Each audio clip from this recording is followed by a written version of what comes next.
amici, buonasera e grazie di essere intervenuti a questa serata, a questa conferenza che abbiamo organizzato in modo estemporaneo, un Extra 13. Abbiamo con noi Maurizio, che ringrazio gentilmente, l'abbiamo conosciuto alcuni di noi un anno e mezzo fa e mi ha veramente colpito per la padronanza della materia che ha sull'elettromagnetismo e tutti questi argomenti correlati. Per cui abbiamo voluto creare una serie di serate, infatti questa sarà la prima di 3, perché gli argomenti da sviscerare su questa materia sono enormi, per cui abbiamo deciso di dividerli e questa sera parleremo appunto dell'influenza dei campi elettromagnetici artificiali. Nelle altre 2 serate che seguiranno, che si concluderanno nel giro di un mese e mezzo, Maurizio vi dirà poi le argomentazioni che porteremo avanti. Vi ringrazio, buona serata e lascio la parola a Maurizio. Allora, ringrazio Francesca per le bellissime parole. Da un certo punto di vista sono chiaramente una responsabilità, perché se ti presentano come bravo bravissimo, uno come minimo deve essere bravo bravissimo.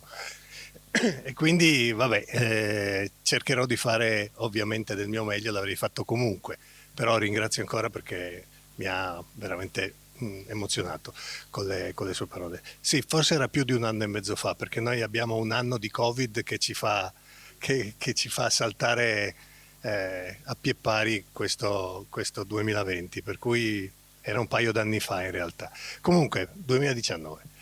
Quindi, tanto benvenuti a tutti. Io sono Maurizio Caponetto, diciamo, da 40 anni mi interesso di tutte quelle che sono, di alcune delle discipline sulla salute, discipline complementari. Non mi piace il termine di alternative, non mi piace neanche il termine di non convenzionali, perché diciamo le complementari discipline della salute, partendo dalla psicosomatica, attraverso la comunicazione efficace, diciamo che per arrivare alla biorisonanza e alle influenze, quindi di conseguenza alle influenze, come poi vi spiegherò meglio, le conseguenze dei campi elettromagnetici. Questa sera parleremo dei campi elettromagnetici artificiali. Il prossimo incontro vi presenterò invece i campi elettromagnetici e le radiazioni ionizzanti provenienti dal sottosuolo, le cosiddette geopatie, e quindi parleremo di quello che sono i campi elettromagnetici naturali. E nella terza serata parleremo di biorisonanza, parleremo di medicina quantistica, parleremo di soluzioni per il benessere. Quindi cominciamo questa sera dai campi elettromagnetici artificiali. Posso partire? Perfetto, benissimo. Faccio una premessa. La materia è un po' complessa, non tantissimo. Io cerco di renderla il più fruibile possibile, però vi chiedo una grandissima cortesia. Se avete una domanda o delle domande da fare, fatemele subito. Di solito i relatori dicono segnatevele, fatele alla fine, poi ecco. Invece io preferisco che mi facciate le domande subito, che mi interrompiate, non abbiate paura di interrompermi. Se alzate una mano e io non la vedo, gridate, battete le mani, fate qualcosa, ma insomma interrompetemi, perché io preferisco chiarire dei punti che magari sono rimasti, io dico, appesi, piuttosto che la persona stia lì a rimuginare sul fatto che non ha capito e magari perde delle informazioni successive. Eccola qui, pronti?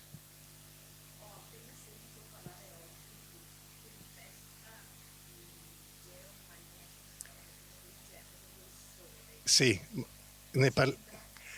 sì, ma ne parliamo la prossima puntata, perché dei campi magnetici, elettromagnetici e appunto le tempeste geomagnetiche naturali. Quindi qui parliamo oggi di quelli creati dall'uomo sostanzialmente. Ok? Tutto ha una frequenza, e quando dico tutto, dico veramente tutto. Cioè tutto quello che esiste nel nostro universo in questa dimensione per come noi la conosciamo, per come noi la percepiamo, tutto ha una frequenza. Perché tutto ha una frequenza? Noi siamo noi, tutto l'universo, e noi facciamo parte dell'universo, è composto da atomi. Questa è la rappresentazione dell'atomo classico, dell'atomo della fisica, chiamiamola classica, no? Che appunto rappresenta, molti di noi quando siamo andati a scuola abbiamo visto questo tipo di rappresentazione, l'atomo come un nucleo composto da protoni e neutroni, quindi a carica sostanzialmente o neutra positiva e positiva, e da degli elettroni a carica negativa che girano intorno secondo delle orbite come se fossero dei satelliti di un pianeta. In realtà la visualizzazione più vicina diciamo alla realtà è quella dell'atomo quantistico che dice attenzione, la fisica quantistica cambia questa visione, la visione precedente, cioè dice attenzione, gli atomi non girano su delle orbite fisse come dei satelliti intorno a un pianeta, ma bensì sono delle nuvole di elettroni che si agitano intorno al nucleo. Mi spiego meglio. Il principio cosiddetto di indeterminazione di Heisenberg, che è uno fisico quantistico, prevede che non si possa individuare il punto dove l'elettrone si trova nel momento stesso in cui si va a individuarlo. Cioè nel momento stesso in cui io individuo la posizione dell'elettrone, l'elettrone si è già spostato. Per cui, per causa di questo principio di indeterminazione, l'atomo, più che appunto un sistema planetario, è un elemento pulsante. Ok? È chiaro questo concetto? Perché? Perché le cariche negative e positive si come dire, contrastano come appunto vedete in immagine pulsante. Questo fa sì che si generi un campo elettromagnetico, perché positivo e negativo creano un campo elettromagnetico. Questo fa sì che ogni atomo ha una sua frequenza, un campo elettromagnetico genera un'onda di frequenza e quindi ogni atomo ha una sua ben precisa frequenza. Ora cosa succede? Che la materia che noi conosciamo, ma l'energia che noi conosciamo, tutto quello che noi percepiamo è fatto di atomi.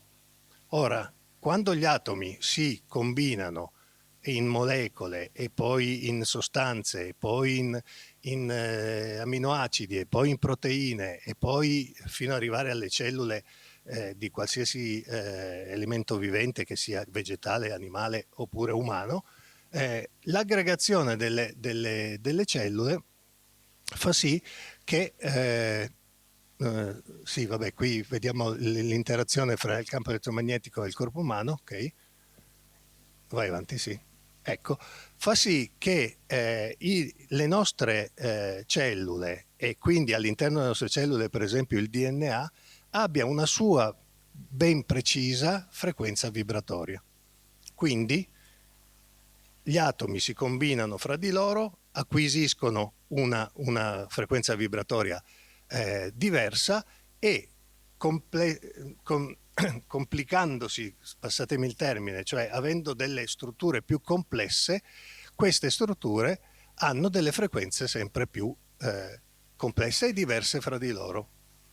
Il DNA è una di queste strutture. Il DNA è un emettitore e ricettore, quindi un'antenna trasmittente e ricevente di campi elettromagnetici. Perché? Perché al suo interno è codificata in un determinato agglomerato di sostanze, quindi di proteine e di amminoacidi, che fanno sì che il DNA sia come dire, precipuo di ogni cellula, di ogni individuo, per cui la cellula del cuore avrà una composizione di un certo tipo, la cellula dello stomaco avrà una composizione di un altro tipo e le informazioni che ci sono nel DNA sono complessivamente molto variegate e quindi ogni DNA ha un suo preciso codice genetico, quindi che è dato da precise sequenze di sostanzialmente di atomi che hanno delle precise frequenze.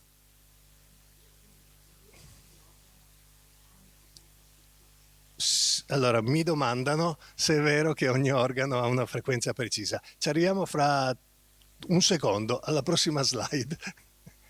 Prego. Ecco. Ecco, la risposta è questa slide qui. Sì, ogni organo ha una frequenza base che è specifica dell'organo. Noi conosciamo benissimo, perché praticamente fa parte, voglio dire, delle pratiche che conosciamo giornalmente, l'attività elettromagnetica del cuore. No? Sappiamo che per controllare lo stato di salute di un cuore si fa l'elettrocardiogramma. Ok, bene. No, non sto interrogando, era solo per svegliare un po'.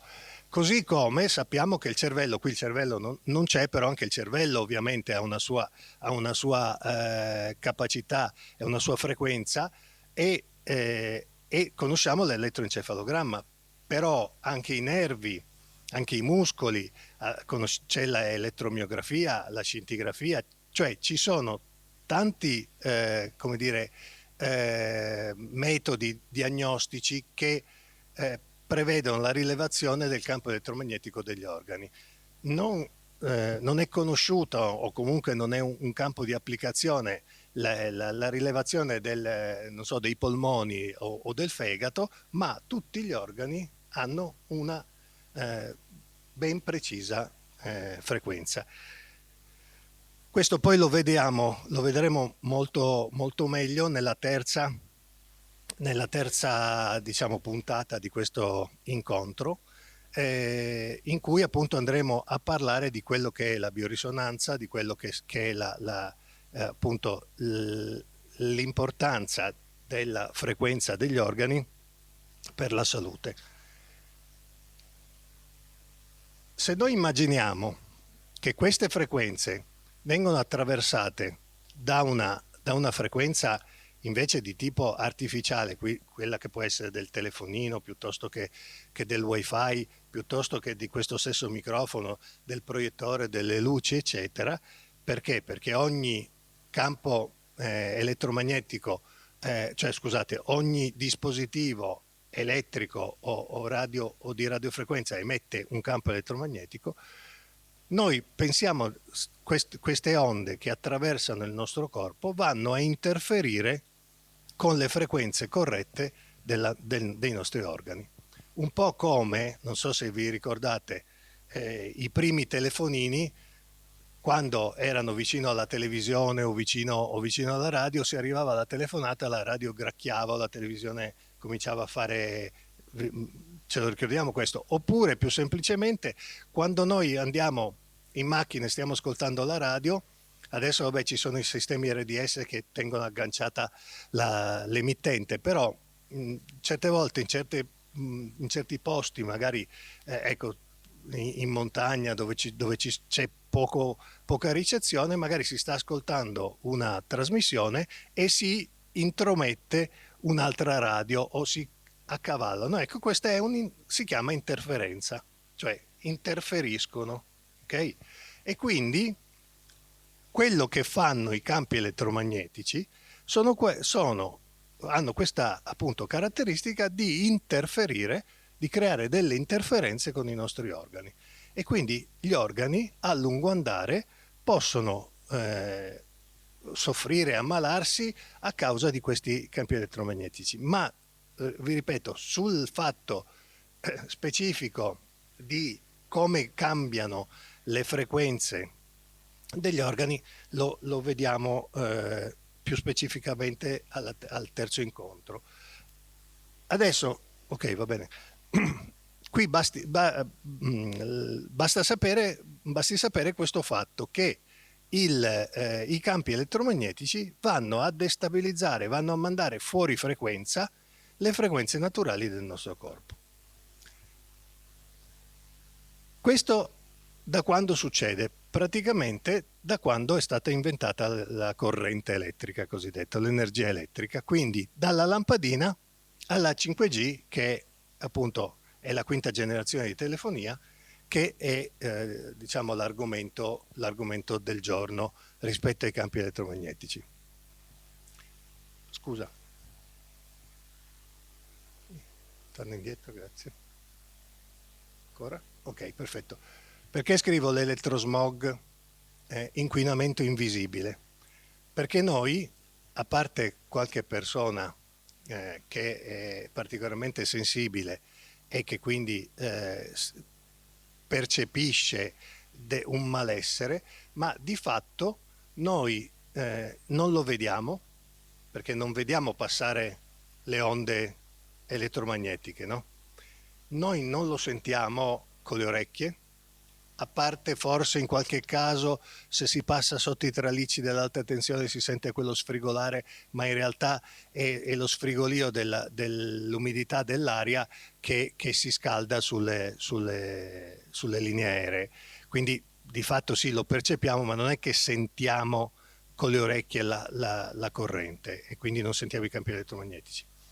Non lo odoriamo, non ha odore, non lo gustiamo, non lo sentiamo e poi principalmente non lo tocchiamo. Qui dentro ci saranno almeno 1 milione di onde di frequenza diverse, eppure non le possiamo toccare, eppure ci stanno attraversando. Perché lo chiamo elettrosmog? Perché questa è una simulazione che è stata fatta al computer prendendo una fotografia e rilevando con degli strumenti i campi elettromagnetici presenti in quell'istante che è stata fatta la fotografia.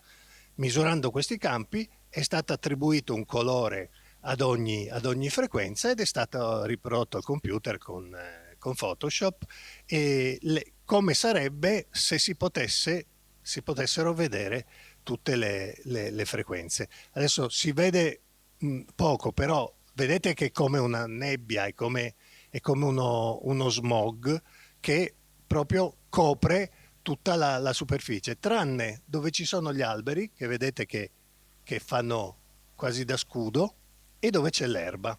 Ripeto, non è brillantissima, però rende l'idea. Ora, i campi elettromagnetici, appunto, come dicevo prima, hanno una natura frequenziale. Cosa vuol dire frequenza? La frequenza vuol dire è il numero di onde in un secondo, il numero di onde elettromagnetiche, di campo elettromagnetico che passano in un secondo. Il campo elettromagnetico, cioè la frequenza del campo elettromagnetico si misura in Hertz, che vuol dire numero di onde per secondo. Quindi si parte dai campi elettromagnetici a più bassa frequenza, che sono i tralicci della corrente, quindi gli impianti elettrici delle nostre case, tutto quello che noi chiamiamo corrente elettrica, per poi passare agli elettrodomestici, la televisione, i radar, i telefonini, anche il riscaldamento ha una sua frequenza, emette un campo elettromagnetico. Perché? Perché il calore è una radiazione di tipo elettromagnetico. Apro una parentesi, anche la luce del sole è un campo elettromagnetico, tant'è vero che troviamo lì la banda dei colori dall'infrarosso all'ultravioletto, i colori dell'iride dell'arcobaleno generati dalla luce del sole. E quindi per poi passare ai raggi X, che sono i raggi delle radiografie, per capirsi, e arrivare ai raggi gamma, che sono i raggi delle esplosioni atomiche, delle fissioni atomiche ed emesse dalle esplosioni atomiche. Come vedete, la frequenza aumenta in maniera veramente con delle misure altissime, perché passiamo appunto da 10 Hz, quindi da 10 onde nel tempo di un secondo, fino a 10 alla 28esima, cioè vuol dire 10 con 28 zeri, quindi vuol dire miliardi di miliardi di miliardi di volte, no? In un solo secondo. Quindi voi pensate la intensità di frequenza che c'è in un solo secondo per un'onda di campo elettromagnetico di un raggio gamma. Se voi vedete in alto quella scritta radiazioni non ionizzanti e radiazioni ionizzanti, cosa succede? Che quando si arriva nella banda delle altissime frequenze, la radiazione ionizzante riesce a modificare la struttura dell'atomo, quindi fa fare un salto di orbitale dell'atomo, quindi dell'elettrone rispetto al suo nucleo, quindi passa in un'altra orbita, per capirsi, e quindi diventa un atomo radioattivo. E questo atomo continua ad emettere delle radiazioni in eterno. Per questo che la bomba atomica ha questa caratteristica, perché innesca un meccanismo di generazione di isotopi radioattivi e la radioattività si riproduce e per interrompere questa catena passano anche centinaia di anni. Quali sono le fonti dell'inquinamento elettromagnetico? Si dividono sostanzialmente in due parti: a bassa frequenza, cioè sotto i 50 Hz, e ad alta frequenza. Per capirsi a grandi linee, le basse frequenze sono tutto quello che noi chiamiamo corrente elettrica, cioè tutto quello che funziona a 220 volt, quindi la lavatrice per quanto riguarda il motore che fa girare il cestello, non per la parte elettronica.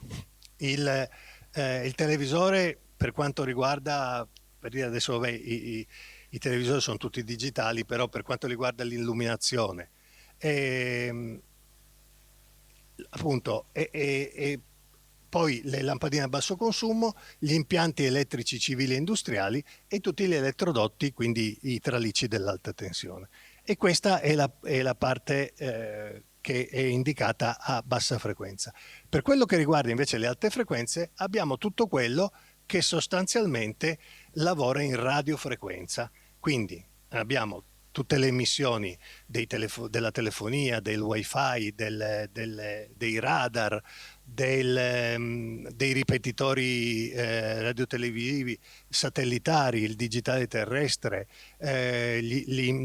tutti i videogame, insomma anche perfino il telecomando per aprire il cancello automatico lavora in radiofrequenza, e sono tutti emettitori di campi elettromagnetici di radiofrequenza che vanno in quella fascia che è centrale rispetto alla slide precedente, quindi alte frequenze. Questo è una fotografia di un esperimento che è stato fatto. Praticamente sono stati piantati a terra dei tubi al neon senza collegamento, i tralicci sono a 30 metri, solo con l'emissione del campo elettromagnetico dei tralicci questi tubi al neon ricevono una carica elettrica che permette di eccitare il gas all'interno, che ha il gas neon appunto, che ha questa capacità che eccitato elettricamente si illumina. Questa è un'altra fotografia. Qui è una fotografia un po' datata, io la uso da tanto, ma è sempre molto efficace. Queste che vedete sulla destra sono delle antenne addirittura di seconda generazione, cioè stiamo parlando di antenne di primi, fine anni 90, primi anni del 2000, insomma, ecco, quando c'era la 2G. E quindi noi oggi abbiamo la quarta generazione e stiamo appunto, poi lo vedremo dopo, parlando della quinta generazione. Qui questo signore si sta godendo il panorama innevato pensando appunto, anzi sicuramente respirando dell'aria pulita, però pensando di essere in un ambiente incontaminato. In realtà questa è una fotografia, la stessa fotografia fatta con una termocamera.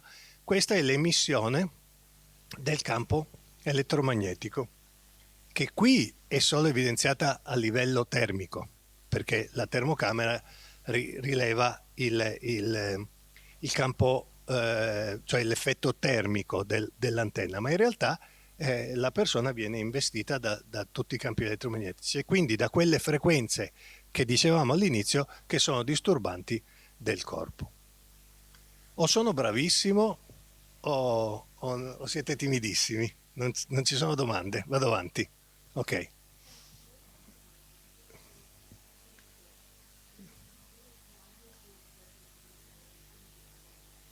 Sì, i ripetitori della telefonia, adesso ci arriviamo proprio qui. Allora, qui sono alcune slide di fotografie di antenne camuffate da alberi. Quella a sinistra è un albero così con le foglie, ma in realtà è un'antenna. Quel cipresso al centro è in plastica, all'interno c'è è in provincia, no in provincia, è sopra Verona, zona delle Torricelle, quindi non so se chi conosce Verona, e quindi è reale, è fotografato da persona fidata. E andando lì si tocca ed è di plastica e dentro c'è un'antenna. Oppure vengono nascoste nei camini, oppure nei silos, dissimulate come mattoni.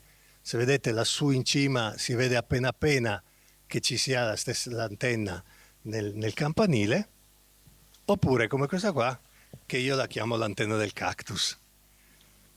È nascosta un bel cactus in plastica in vetroresina con all'interno un'antenna.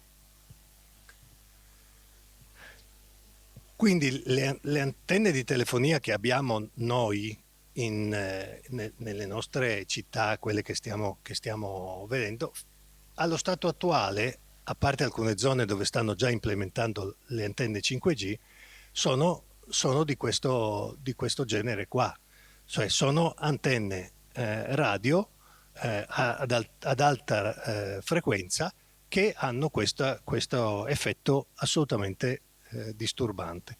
Adesso poi quando parleremo del 5G vedrete di che cosa stiamo parlando.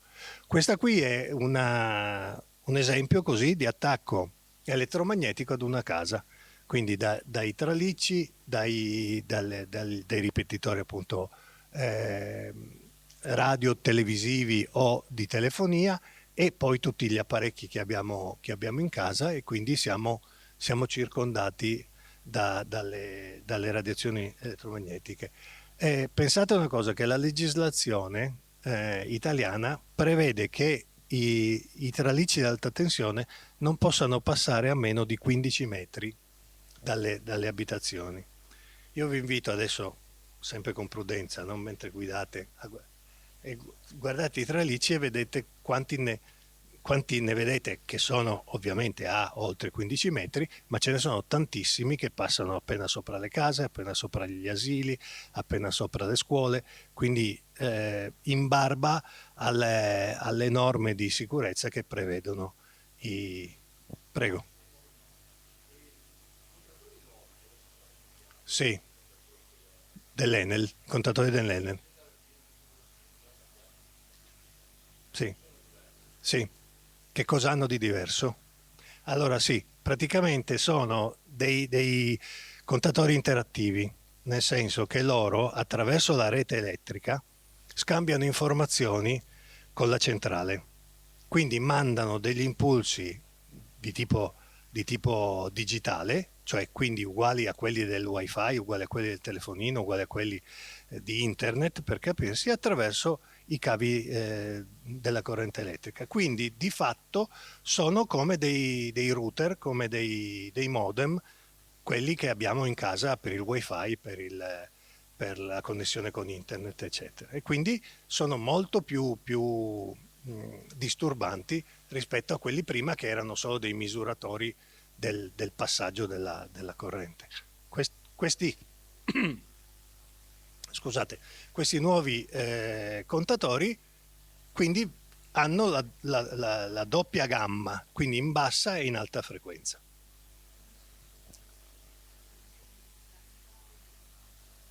Per questi no, no.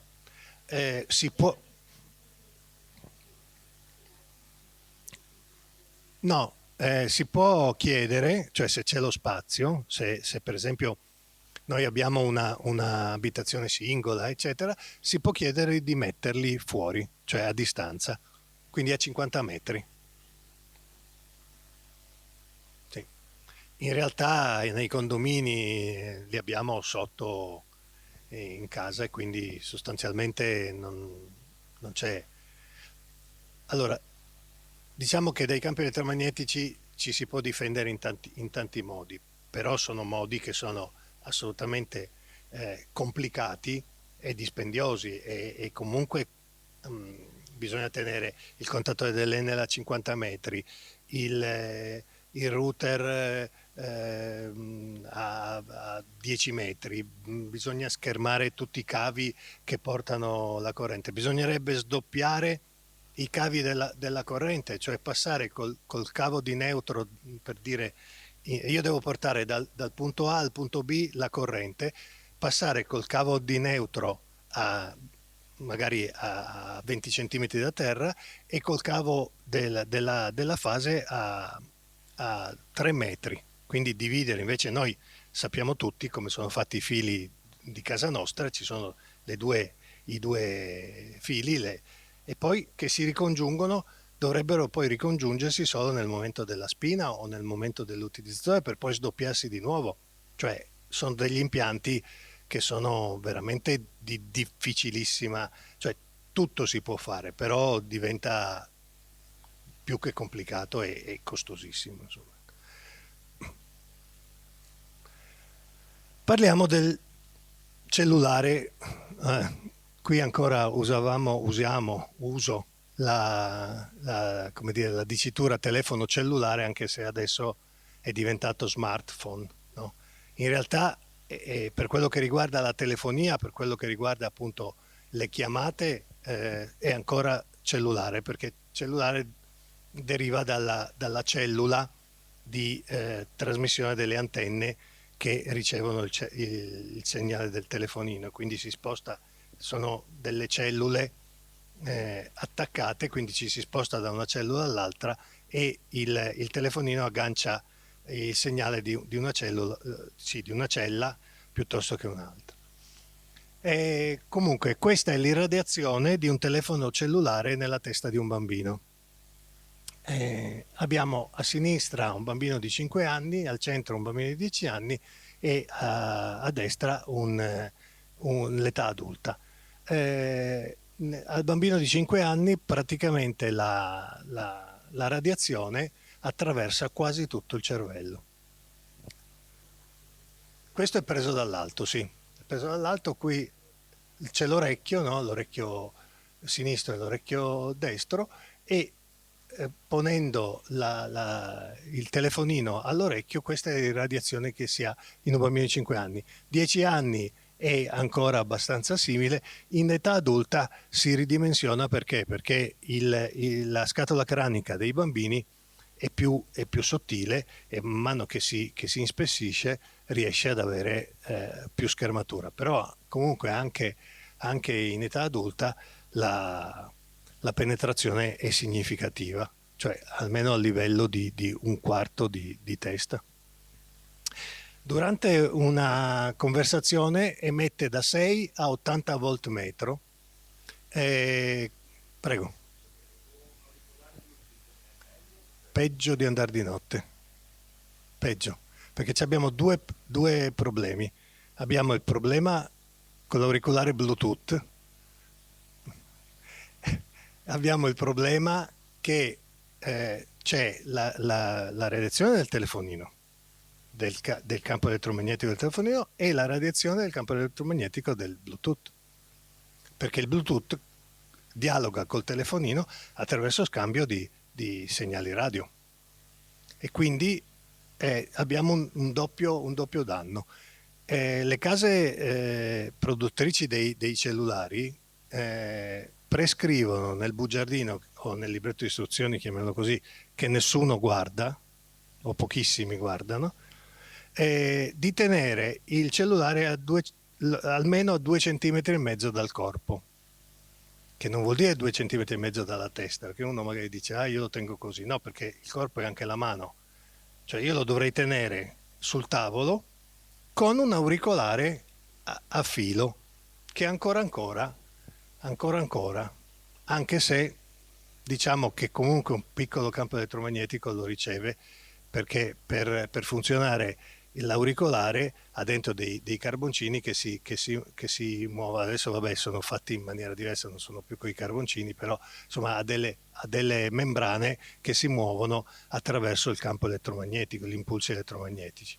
Quindi però insomma è meno peggio che avere il telefono addosso, o io sconsiglio assolutamente il Bluetooth. Sì, sì, sì, sì, sì. E quindi c'è un calore a livello dell'orecchio, però poi c'è una radiazione che arriva fino al cervello. In Italia ci sono oltre 60 milioni, vabbè, di telefonini, siamo secondi al mondo come diffusione in percentuale. Abbiamo 109 telefonini ogni 100 abitanti, ci batte solo Singapore che ne ha 110, quindi in termini ovviamente percentuali. Quindi, giurisprudenza. Sono state fatte delle azioni legali e alcune sono andate a buon fine. In particolare qui sulla sinistra vedete queste sono le antenne di Radio Vaticano, che avevano delle soglie di emissioni elevatissime, e nei dintorni di queste antenne c'è stato un innalzamento delle leucemie infantili del 300%, e quindi hanno fatto ricorso e praticamente è stato riconosciuto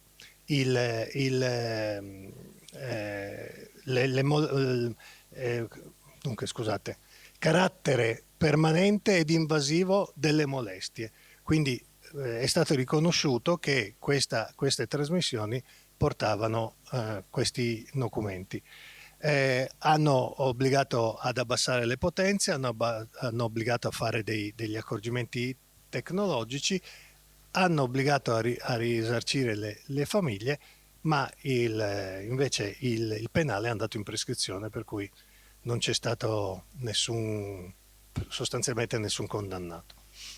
Da quest'altra parte invece il caso Marcolini è la prima persona, e questo signore era un dirigente d'azienda che per lavoro doveva stare 8 ore al giorno fra telefono cellulare e cordless e telefono aziendale, e ha sviluppato un glioma al nervo del trigemino che è dolorosissimo, fortunatamente non nel suo caso, diciamo, benigno, usiamo questo termine, cioè nel senso non letale, però ha un'invalidità permanente dell'80%, che gli è stata riconosciuta come causa di servizio dall'INAIL, perché lui è costretto a vivere sotto antidolorifici, antinfiammatori, perché questo glioma al trigemino Io spero che nessuno di voi abbia mai avuto un'infiammazione al trigemino, ma è uno dei dolori più insopportabili che esistano.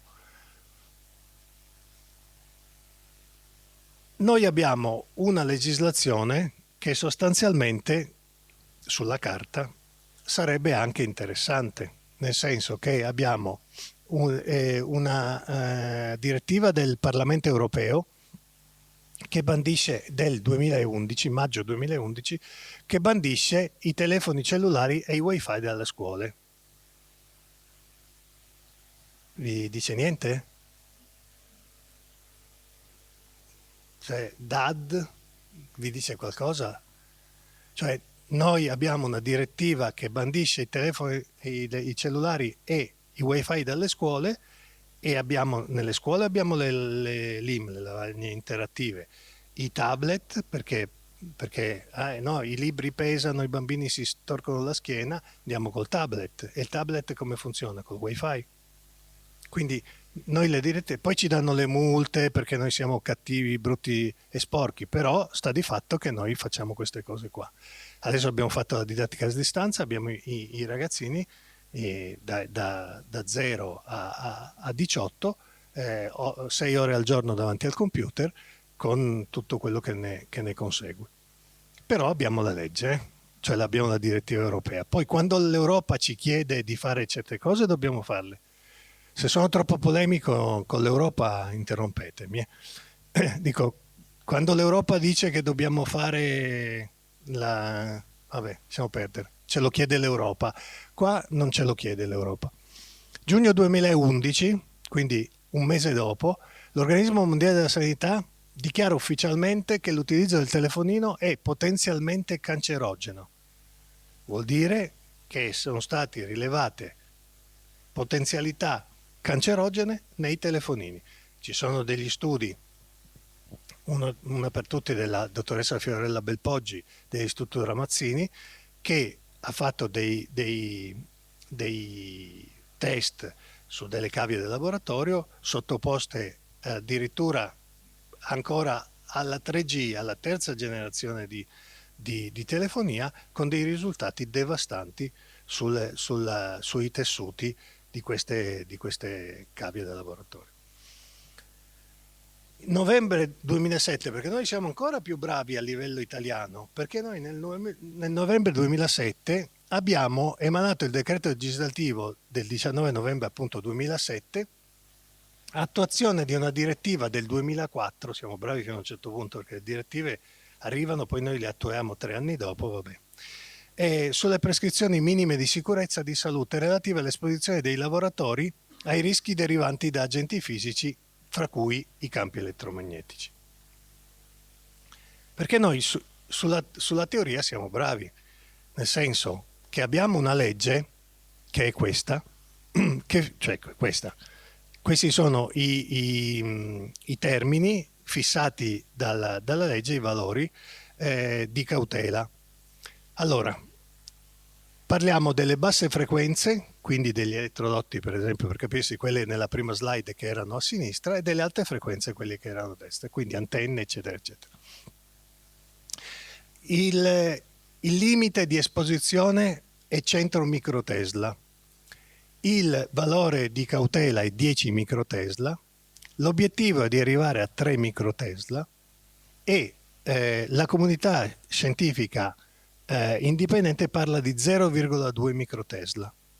Io adesso non lo faccio, ma vi farei vedere quanto c'è in questa stanza di microtesla. Magari dopo alla fine, se volete togliervi lo sfizio, vi faccio vedere con lo strumento quanto abbiamo di microtesla. Ma la cosa interessante è da vedere questo, che noi abbiamo un limite di 100 microtesla e un valore di cautela di 10 microtesla, cioè già nella legge abbiamo già un qualcosa che sarebbe come dire: su questa autostrada si può correre a 100 all'ora, ma è meglio se vai a 10, che è posso dire una parolaccia, una cazzata, sì o no?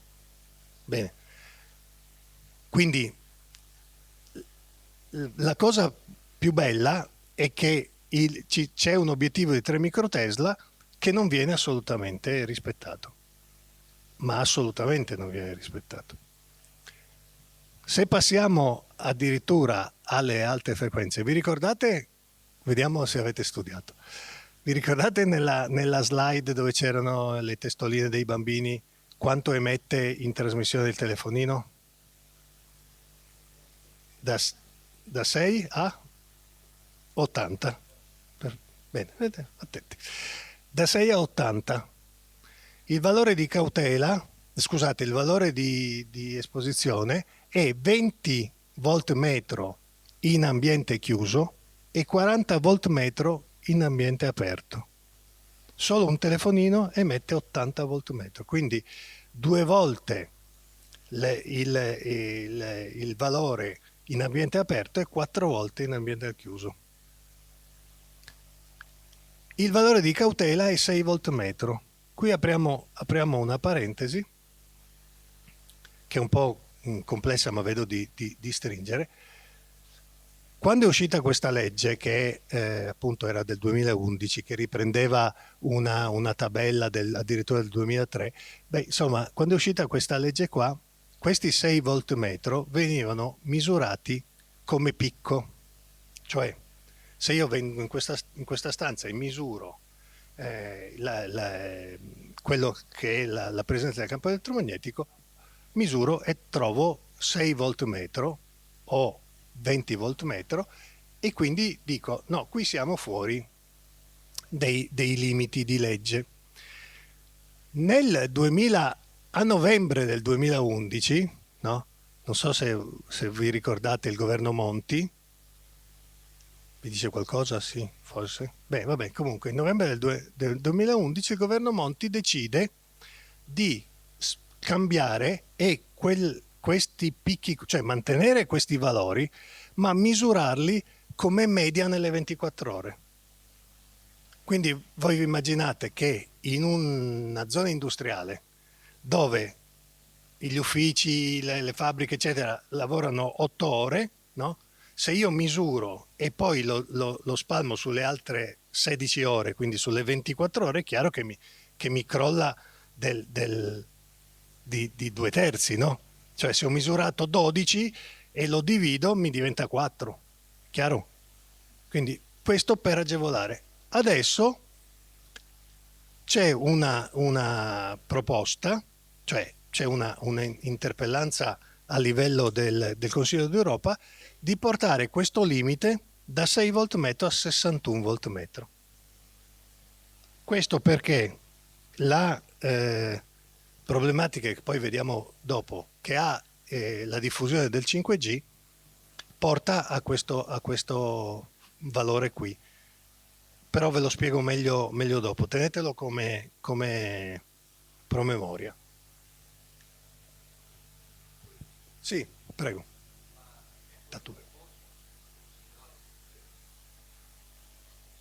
Non è ancora operativa. Ci sono alcuni stati membri che non accettano. Noi l'abbiamo detto subito, noi Italia abbiamo detto sì, certo, facciamo subito. Sì, chiaro. Non avevamo dubbi, no? Però come direttiva comunitaria non è ancora passata perché appunto non c'è l'unità, insomma.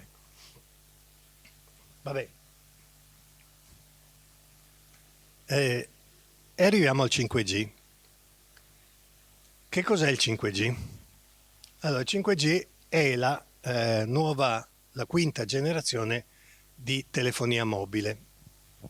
In realtà non è una quinta generazione di telefonia mobile, ma è proprio uno stravolgimento completo di quello che è quello che abbiamo conosciuto fino ad oggi con gli smartphone che abbiamo noi in uso.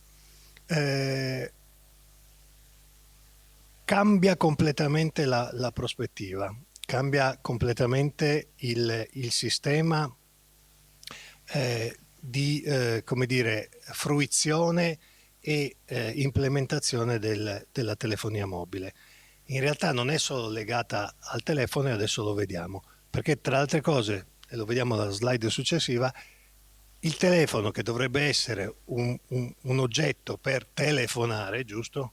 No? Cioè parlarsi, no? E il fatto di telefonarsi, di parlarsi, è l'ultimo dei problemi per le compagnie, per i gestori e per chi vuole mettere il 5G. Prima vengono tutte queste altre cose qua, cioè il cloud computing, cioè noi possiamo, udite, udite, udite, avere tutti i nostri archivi, tutto quanto nel cloud. Sapete che cos'è il cloud? È questa specie di nuvola, ok? Di cosa dove abbiamo questa archiviazione che non si sa bene in quali server, perché poi non è vero che è nella nuvola, cioè, ma in dei server che chissà dove sono piazzati in quelle Cayman del Cayman, e quindi avere la possibilità di avere, oggi abbiamo alcuni problemi col cloud, nel senso che chi lo adopera lo sa, ci sono delle difficoltà di scaricare, di ricaricare, come dire, mi viene il termine in inglese storare, di depositare i propri come dire, i propri file, i propri dati in questi cloud, per poi andarli a richiamare. Insomma, ci sono alcuni problemi. Con la quinta generazione questo viene come dire, pubblicizzato, che non sarà più un problema. Si potrà accedere in tempo reale ai propri dati con una velocità inaudita. E poi il cloud gaming, che è quell'altra cosa che è la chicca, che serve per attirare ovviamente le giovani generazioni. Non ci sarà più bisogno di avere delle macchine potenti per giocare.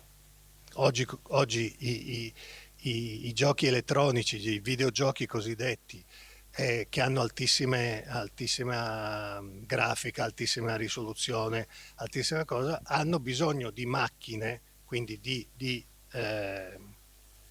dispositivi che siano molto potenti per poter girare velocemente, per poter giocare velocemente. Sarà possibile giocare invece attraverso il cloud, quindi la macchina sostanzialmente è residente nel cloud e si ha solo un terminale per giocare. Di fatto si potrebbe avere un joystick e lavorare senza avere una macchina.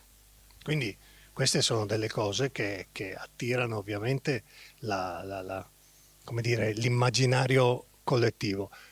Il servizio streaming, altra, come dire, non mi viene il termine, vabbè, altro specchio per le allodole, perché vi capiterà anche a voi di vedere qualche filmato via internet e avete magari qualche inciampo, qualche ritardo di qualche secondo, eccetera. Ecco, con la 5G è garantito che non ci sarà nessun ritardo. Quindi noi, e poi vedremo perché, andremo a barattare la nostra salute con la possibilità di avere una riduzione, si chiama latenza, una riduzione di latenza nei nostri dispositivi, nella possibilità di vedere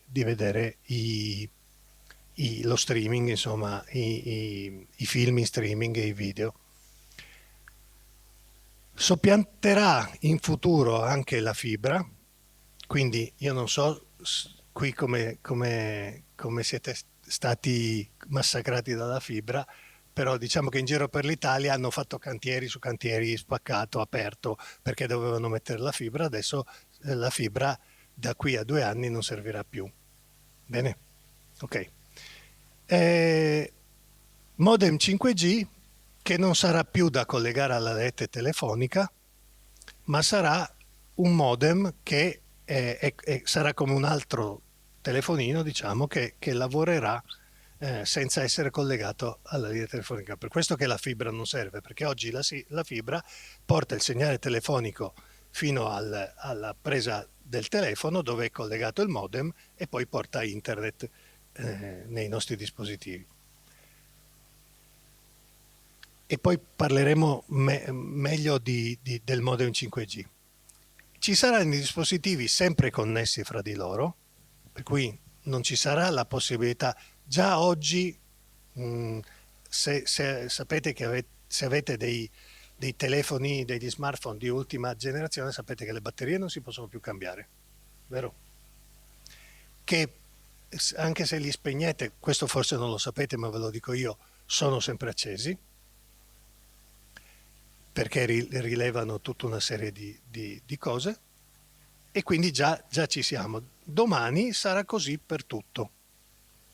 L'idea è quella di portare per tutto. Quindi dispositivi davvero sempre connessi, che non debbano più passare esattamente dal wifi, ma si interconnettono fra di loro. E qui arriviamo all'apoteosi. Le smart city, l'automotive e lo yacht, Internet of Things, cioè l'internet delle cose, cioè l'interconnessione e le città smart, città intelligenti, le città veloci, le città furbe, no? E quindi anche i veicoli elettrici a guida automatica. Perché? Perché l'internet delle cose fa sì che tutto sia interconnesso per dialogare fra di loro. Mi spiego meglio.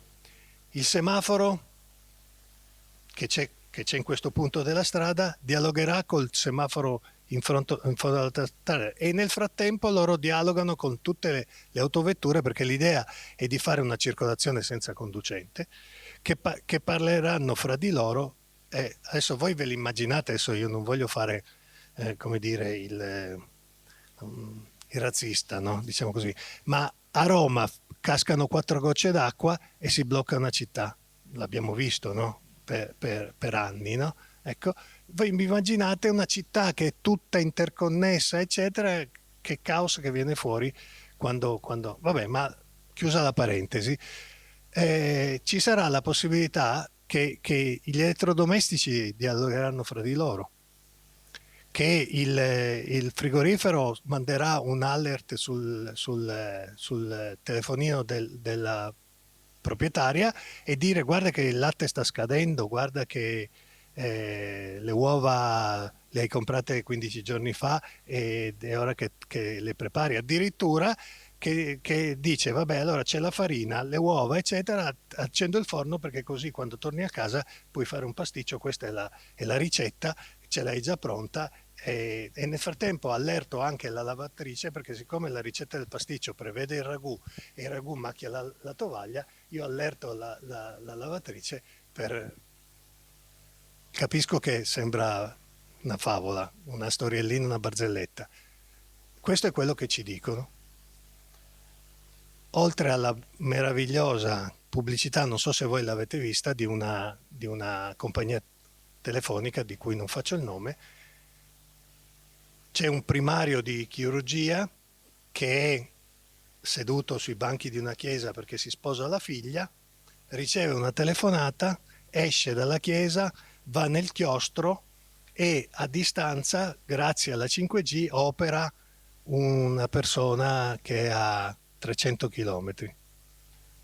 Voi pensate che sia una cosa che possa funzionare? Qualcuno osa telefonare al primario di cardiochirurgia mentre è al matrimonio della figlia? Ok, va bene. Però questa è la favoletta che ci raccontano nella... Quali sono le frequenze delle 5G e cosa significano? Allora, la banda 700 è la prima, è quella nobile, chiamata così. È la banda che oggi sta utilizzando il digitale terrestre, quello per vedere i canali Rai, Mediaset, eccetera, sulla televisione di casa. Ora cosa succede? Che questa banda verrà presa dalla telefonia per le comunicazioni in voce, perché è una banda a più bassa frequenza, per cui le onde, apro una parentesi, come abbiamo visto prima, la frequenza è il numero di onde che passano in un secondo. Ora, la lunghezza di questa onda è abbastanza intuitivo, senza andare a scomodare formule. La lunghezza di queste onde è inversamente proporzionale alla frequenza. Se io ho una frequenza bassa, le onde saranno più lunghe. Mettiamo un'onda in un secondo, sarà un'onda lunga.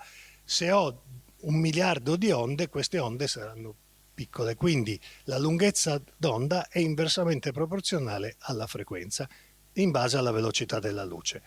Per cui cosa succede? Che le onde a frequenza megahertz vuol dire che va da 694 a 790 milioni di hertz, ok? Quindi milioni di onde in un secondo. E considerando che il calcolo viene fatto sulla velocità della luce, che è 300.000 km al secondo, queste sono delle onde che sono sostanzialmente molto lunghe, parliamo di 1 chilometro e mezzo di onde, quindi possono coprire tranquillamente delle distanze, quindi non c'è bisogno di infrastrutture per poter trasmettere la comunicazione voce.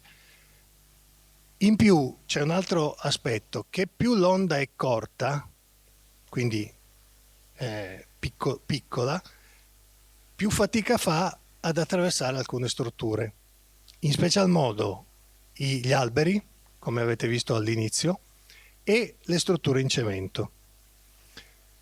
Per cui per poter garantire una comunicazione telefonica, come dire, accettabile, apprezzabile, bisogna andare su queste gamme di frequenza. Ora, siccome queste gamme di frequenza erano ad appannaggio del digitale terrestre, cosa hanno pensato bene di fare? Hanno spostato il digitale terrestre su un'altra banda di frequenza. Per cui noi, da qui al 2023, dovremmo, se vogliamo usare il digitale terrestre, o mettere il modem. Vi ricordate quando siamo passati dal vecchio sistema analogico al digitale terrestre? Abbiamo messo i modem, poi non funzionavano e tutti abbiamo comprato le TV già incorporato. Ecco, succederà la stessa cosa. Bisognerà andare a cambiare di nuovo le televisioni nel 2023. Business is business. La banda 3007 la salto perché sarà proprio veramente marginale, sarà messa in certe situazioni, in alta montagna dove c'è scarsità di densità di popolazione, per cui è quella che ha meno significato. Quella importante, quella più dannosa, è quella più pubblicizzata, è quella più è questa banda qui. È la banda 26 GHz, che va da 26,5 a 27,5 GHz, cioè vuol dire 27,5 miliardi di onde in un secondo. Se ci pensate, se provate a visualizzare le onde del mare e le pensate 27 miliardi e mezzo in un secondo, è una cosa che la mente non riesce a visualizzare, o no? Ecco. Cosa succede? Che per il principio che dicevo prima, 300.000 km al secondo diviso 27,5 miliardi di onde vuol dire che un'onda di questa gamma di frequenza è un'onda millimetrica, cioè va da 1 a 10 millimetri. Non penetra appunto attraverso queste strutture qua, per cui sarà indispensabile aumentare il numero, e da qui il discorso dell'Internet of Things, di interconnessioni per fare, come dire, rete fra tutte le... Vabbè, mi era venuta in mente un'altra cosa, ma vabbè, ve la dico. Non so, in questi giorni avete seguito la polemica dei magneti nei vaccini, no? Ok. Ci sono delle teorie che possiamo, come dire, catalogare complottiste, va bene, l'abbiamo fatto, le mettiamo da parte, ma che tecnicamente possono avere una ragione di esistere, che queste nanoparticelle metalliche o magnetizzate, queste proteine magnetiche, facciano sì che ognuno di noi diventi un ripetitore. Tecnicamente può funzionare, eh? Poi se le particelle ci sono, non ci sono, ce le hanno messe, non ce le hanno messe, sono andate dentro per sbaglio, è una finta, non è vero, non lo so, non voglio, posso anche saperlo, ma non voglio entrare in questa polemica. Ma tecnicamente tenete presente che ci sono già, per esempio, delle sospezioni idrauliche che hanno all'interno delle nanoparticelle metalliche che lavorano in remoto, quindi ricevono dei segnali per addensare o diluire l'olio delle sospensioni e per rendere l'autovettura che ha queste sospensioni più rigida o più morbida a secondo del terreno, e lo fa perché è un'eccitazione in remoto della nanoparticella che scalda o raffredda l'olio e quindi lo rende più denso o più liquido, per cui ammorbidisce. Quindi la tecnologia c'è, non è che poi vogliamo bollarla complottismo, bolliamola complottismo. Altra cosa, le onde millimetriche attraversano gli strati superiori della pelle, quindi vanno a depositarsi all'interno della nostra pelle con verosimilissime possibilità di tumori della pelle, perché voi sapete benissimo, se ritorniamo all'esempio, alla slide delle frequenze, vi ricordate dove era la luce del sole?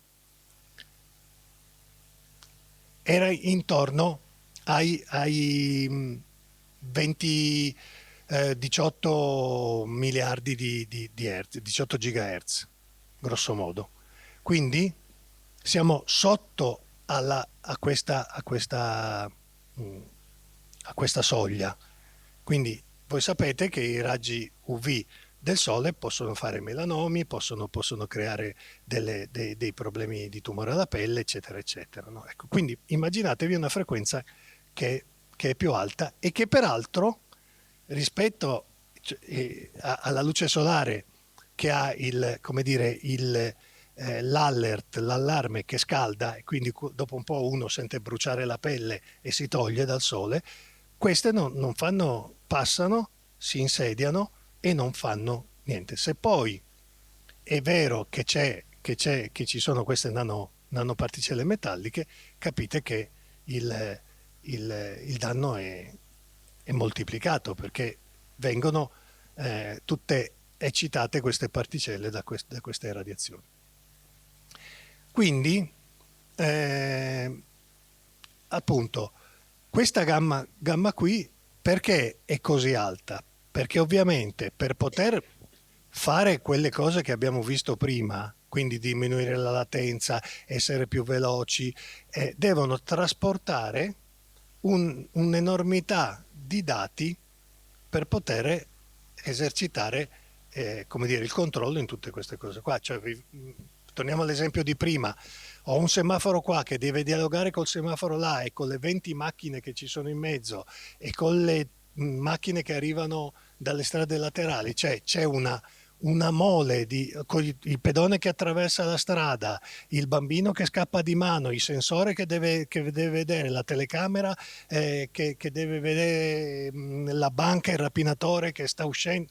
Cioè, vi rendete conto di che massa di dati? Oltretutto c'è il problema che viene venduto come privacy, però in realtà è sempre un discorso di controllo.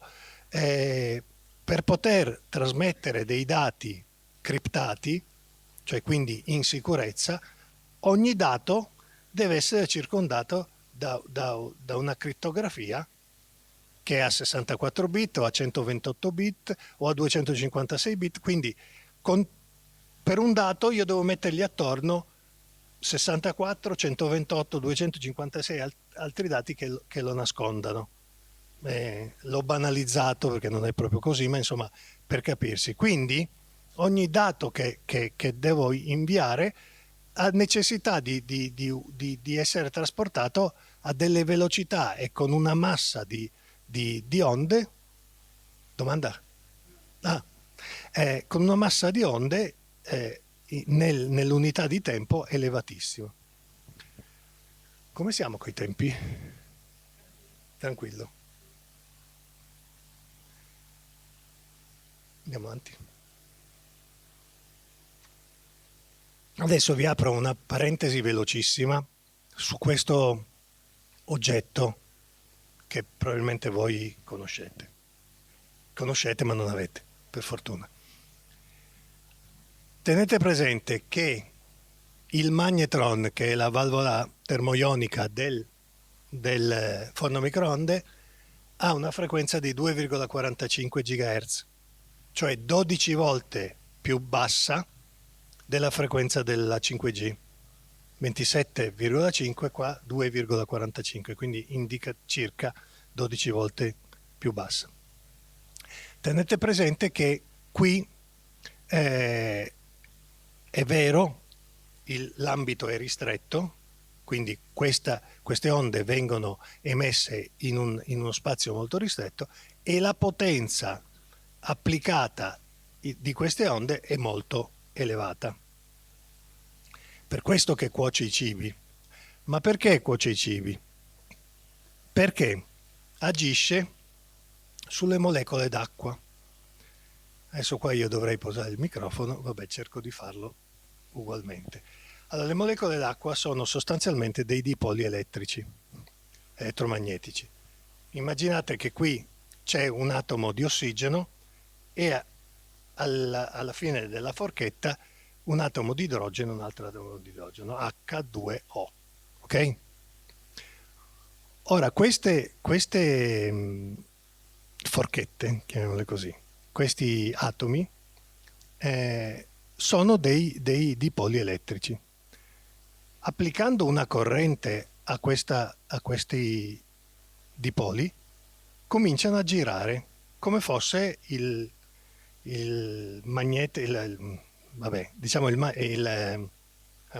rotore di un motorino elettrico. Avete visto come sono i motorini? C'è l'avvolgimento intorno, dentro c'è che girano. Ecco, applicando una corrente girano. E la stessa cosa succede nel forno microonde.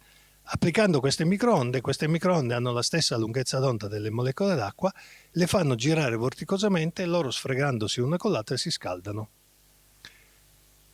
Stiamo parlando sempre di 12 volte meno della potenza, scusate, della frequenza delle onde del 5G. La osservazione qual è? Sì, ma le potenze applicate sono più basse, è vero, quelle della telefonia o chiamiamolo del 5G, ma sono più basse per singolo device, cioè per singolo dispositivo.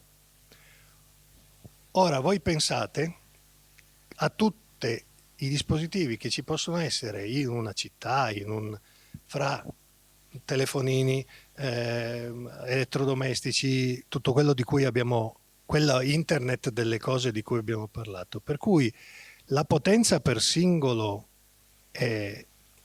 oggetto, chiamiamolo così, per singolo attrezzo, non è certo la potenza che viene fatta dentro all'interno della camera del forno microonde, ma queste potenze fanno un effetto ridondanza. Queste potenze singole si moltiplicano fra di loro, si accavallano, creano delle altre interferenze. Voi pensate, se buttate un sasso in uno stagno si formano delle onde, chiaro?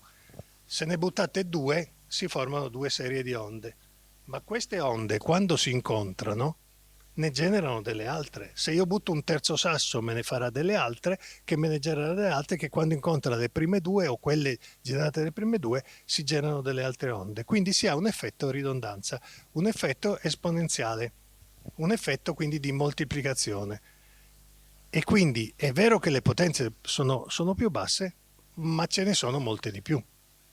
Quindi è come dire, sì, io ti sto dando un pugno da 10 kg, sì, mi fa male, ma un vento con dei granelli di sabbia da un milligrammo l'uno che arrivano a miliardi addosso mi smerigliano, mi fanno molta più è vero che la potenza è più bassa, ma il numero fa la differenza, ok? È chiaro? Mamma che bravo. Andiamo avanti. Sì, sì, sempre. Sì. I piani a induzione. Allora, meno dannosi del forno a microonde. Questo lo possiamo perché il forno a microonde poi c'è tutta un'altra serie di, magari poi ne parliamo alla fine. I piani a induzione meno, però è sempre come dire, un'eccitazione delle molecole d'acqua all'interno è fatto in maniera diversa perché è un'induzione magnetica, però sempre creata da un campo elettromagnetico, e io li sconsiglio. Poi ognuno fa le sue scelte. Sì,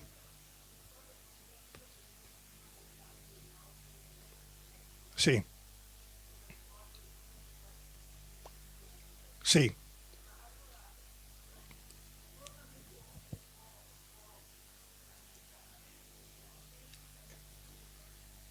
Sì, sì. Allora apriamo la parentesi forno a microonde, ho capito, no? Volevo farla casomai dopo, ma vabbè, la apriamo. Allora, io qui l'avevo presentato solo per far capire rispetto alla 5G, però usciamo un attimo dal discorso 5G e parliamo del forno a microonde. Il forno a microonde ha ben 7 difetti, cioè ben 7, come dire, danni. Uno è il campo elettromagnetico di bassa frequenza, cioè la parte elettrica, perché è comunque collegato alla rete elettrica, 220 volts, poi all'interno c'ha un alimentatore, un trasformatore che trasforma la corrente alternata in corrente continua, va a eccitare il magnetron, eccetera. Prima cosa. Seconda cosa, ha un inquinamento da radiofrequenza. Perché? Perché emette queste onde che sono onde sempre di tipo elettromagnetico ad alta frequenza, quindi di tipo radio, quindi uguali a quelle del telefonino. I modem di oggi, quelli che abbiamo in casa e wifi, sono a 2,5 GHz, quindi uguali al forno microonde. Quindi c'ha questa componente che è come quella del wifi dei telefoni. La terza componente è quella di cui abbiamo parlato prima, va a sovraeccitare le cellule dell'acqua. Quando noi ingeriamo un cibo al cui interno ci sono delle cellule di acqua che sono sovraeccitate, siccome il nostro corpo è composto al 95% in numero di molecole e al 70% in peso di acqua, questa sovraeccitazione delle molecole dell'acqua del cibo scaldato col microonde viene trasmessa istantaneamente a tutte le molecole del nostro corpo. Quindi di fatto a tutte le cellule, a tutti i componenti, quindi di fatto a tutti gli organi. Il fatto che il cuore fosse microonde perché è la lunghezza d'onda a cui viaggia il cuore, e il forno a microonde danneggia il cuore ma danneggia anche il fegato, che ha una frequenza più bassa. Non è interdipendente la cosa, tutti gli organi vengono. E siamo arrivati alla terza, quarta, forse quarta. No, terza. Quarta, radioattività. Emette, anche spento, anche staccata la spina, anche dopo 20 anni. Perché basta che sia stato messo in funzione una volta sola, ed è sempre stato messo in funzione una volta sola perché lo collaudano in fabbrica, che emette radioattività. Per fortuna qui un forno a microonde non c'è, ma se no vi farei vedere cosa vuol dire nel fisico, cosa fa un forno a microonde nel fisico. Quindi abbiamo detto basse frequenze, alte frequenze, la sovraeccitazione molecolare, la radioattività, mi sfugge, la quinta è che studi recenti hanno evidenziato che stando vicino ai microonde ci sono, proprio per la questione delle onde millimetriche, ci sono dei problemi di glaucoma. E poi ci sono altre due voci che in questo momento mi sfuggono, mi vengono in mente strada facendo e ne parliamo di nuovo. Ah sì, sì, mi è arrivata. Un'altra è che i cibi cotti al microonde o scaldati al microonde perdono completamente tutti i principi attivi, tutte le vitamine, quindi c'è della gente che dice ho questa meravigliosa tisana che è stata fatta dai monaci buddisti andando a 7000 metri a pescare le erbe lì insieme allo yak con lo yeti che mi guarda che sono delle... Adesso ti faccio assaggiare dentro l'acqua nel forno a microonde e poi la tisana meravigliosa fatta dal Dalai Lama. No, perché quella tisana meravigliosa è...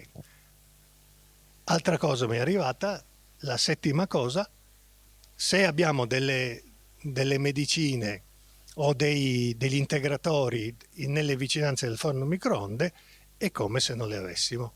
È come se prendessimo sabbia del deserto.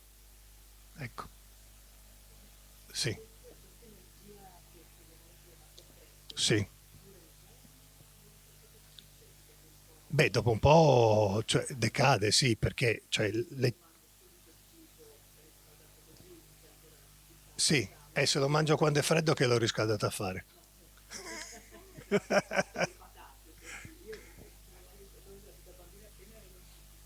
Sì, per fare il popcorn. Sì, sì, beh, l'uovo sì. Difatti, cioè, domandiamoci. L'uovo è una cellula, è una monocellula. Pensate cosa succede alle nostre cellule. Allora, il discorso qual è? Se io scaldo, se io cuocio e poi mangio freddo, no? Non ho questa eccitazione delle molecole d'acqua, ma ho la perdita di tutti i nutritivi che ha cos'è il discorso della tisana del Dalai Lama. C'era un'altra domanda? No, scusate. Sì, facciamo parlare la signora. Il microonde fino a 10-15 metri.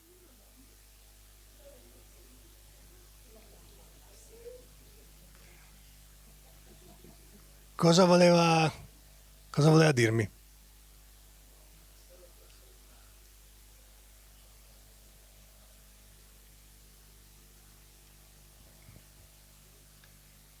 Il Ministero della Sanità, che oggi si chiama Ministero della Salute, no? Ok, perché sanità c'è anche quella mentale e quindi loro hanno detto no, vabbè, noi facciamo... No, scusate. Mm? Non sento.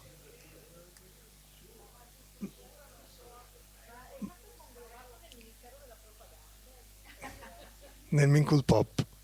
No, non intervengono, non sono, perché? Perché non intervengono? Perché c'è la cosiddetta comunità scientifica o il comitato tecnico scientifico o gli scienziati da televisione che dicono no, ma sono tutte fesserie, tutte cose da complottisti, terrapiattisti, sono tutti degli invasati, Novax, no mask, disgraziati, dei negazionisti, ma è così che funziona. Cioè, il business è business. C'è poco da fare. Nello show business si dice the show must go on, no?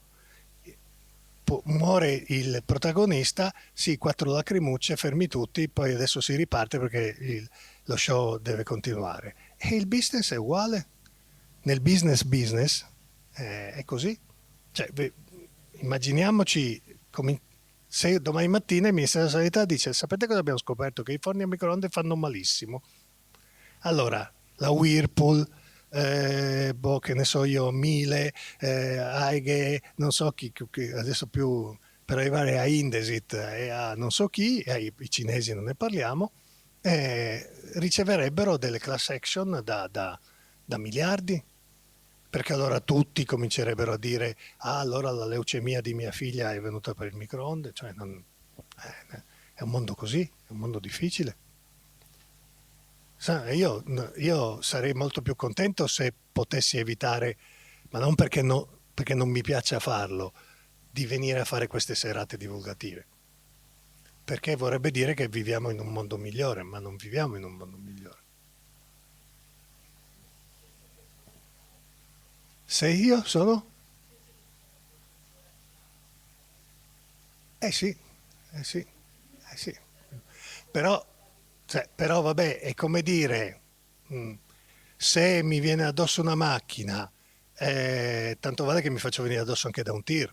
Vabbè, no, voglio dire, averlo in casa ha una valenza, cucinarci c'ha una valenza ancora superiore, e avere quello del vicino, sì, certo, ma abbiamo tante cose dei vicini che magari il wifi, i figli, i cani, le tovaglie con le briciole, le lenzuola, eh? La protezione, beh, vabbè, arriviamo in fondo, cioè lo dico dopo, perché sì, certo, è vietato, l'hanno inventato loro. Allora, l'hanno inventato, vabbè, ci stiamo dilungando sul forno microonde, vabbè, vabbè. Allora, vendi i forni microonde? Spero di no. Vabbè, vabbè. Allora, il forno microonde è stato inventato dai russi perché, perché durante la campagna di Russia dell'ultima guerra mondiale avevano questi strumenti per scaldare velocemente le vivande, siccome lì si parla di 40 sotto zero, per non mangiare dei cubetti di ghiaccio, avevano, difatti inizialmente era la cosiddetta funzione defrost, no? Lo scongelamento, serviva per quello, poi si è capito che poteva cucinare e quindi con la differenza che i microonde che facevano 70, ormai 80 anni fa i russi erano blindatissimi, cioè erano delle Chernobyl in miniatura. Noi adesso facciamo sul mercato, ci sono dei microonde che sono fatte con le lattine della Coca-Cola riciclate, per cui è chiaro che la qualità, al di là della qualità del cibo cotto, ma della radiazione emessa, quelli in origine russi, quelli militari, non avevano emissioni esterne. E comunque loro è da pochi anni che si possono comprare i microonde in Russia. Sì, sì, adesso sì. Bene, fatta questa disamina sul microonde, torniamo al nostro 5G. Allora, la faccenda che appunto le onde ad altissima frequenza sono millimetriche e quindi la necessità di avere più dispositivi interconnessi, mi spiego meglio. Se l'onda millimetrica non mi passa il cemento, ma mi passa attraverso la finestra, qui non c'è, lì, attraverso la finestra, perché attraverso la finestra passa, Io ho bisogno di un modem all'interno qui, di dispositivi all'interno qui che me la rimandino, me la rimbalzino, me la facciano uscire da quell'altra finestra lì, dove andrà nella casa di fronte, entrando dalla finestra, e quindi potersi interconnettere tutti. Quindi ogni nostro dispositivo diventerà un'antenna ricevente e trasmittente per il microonde. Adesso vi dico una cosa. Fino ad oggi le antenne, quelle di cui mi domandava prima la signora, che sono della telefonia, sono poste a circa 1 chilometro una dall'altra, 800 metri, 1 chilometro. Quindi vuol dire che in 1 chilometro quadrato ce ne sono 4. Si parla che con il 5G, con l'internet delle cose, si arriverà, tenetevi forte, a 1 milione di dispositivi per chilometro quadrato. 1 milione di dispositivi interconnessi fra di loro. Questo è l'obiettivo che chi diffonde il 5G vuole portare al 2025. Quindi capite che quella cosa delle nanoparticelle ci può anche stare, no? Ok? Perché? Perché purtroppo per loro dico, gli alberi bloccano, perché essendo le foglie degli alberi, scusate, non gli alberi, le foglie degli alberi bloccano, perché essendo fatte al 99% di acqua, infatti se voi prendete una foglia, la lasciate, si secca e diventa niente, no, polvere, perché c'ha il 99% di acqua, assorbe le onde millimetriche e non permette di passare. Allora voi immaginatevi 2 antenne che sono a 1 chilometro, no? Oggi. Se le dobbiamo ravvicinare, perché si tratta di arrivare a 70-80 metri per le antenne madri, ma poi con quel discorso che facevo prima, tutto interconnesso, per cui qua dentro noi abbiamo almeno 50 telefonini, quindi immaginatevi cosa vuol dire, no? Quindi se noi ravviciniamo queste antenne, questa ellisse tenderà a diventare un cerchio, quindi quel raggio lì, quel R lì si abbasserà ulteriormente e un albero di alto fusto va a interferire. Quindi con tutte immaginatevi che lì appunto in mezzo ci sia i 2 famosi semafori di cui parlavamo prima che dovevano parlarsi, è chiaro che succedono queste cose qua, che c'è un taglio indiscriminato di alberi di alto fusto per le ragioni più disparate, perché poteva cadere, perché potevano per la circolazione sbattere i ragazzi del sabato sera che sono sempre un po' così avventati, vanno contro l'albero, perché erano malati, perché. In realtà è chiaro che non si può avere, come dire, la certezza di questo fatto, però il sospetto, diceva un signore tanti anni fa, a pensar male si fa peccato, ma quasi sempre ci si azzecca. Andiamo avanti.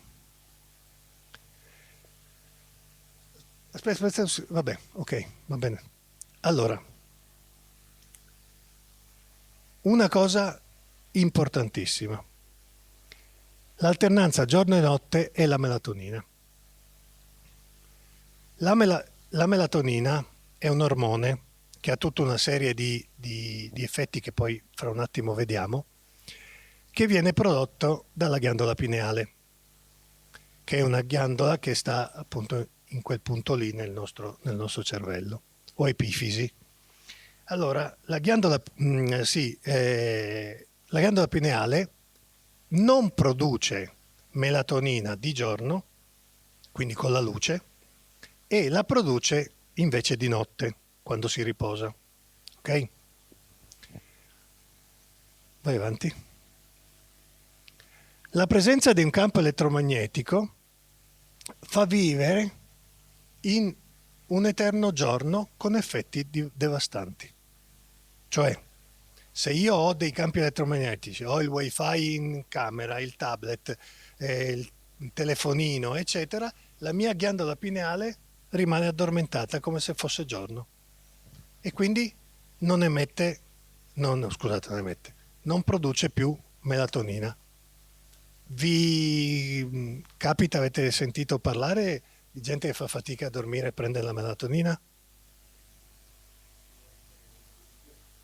Eh?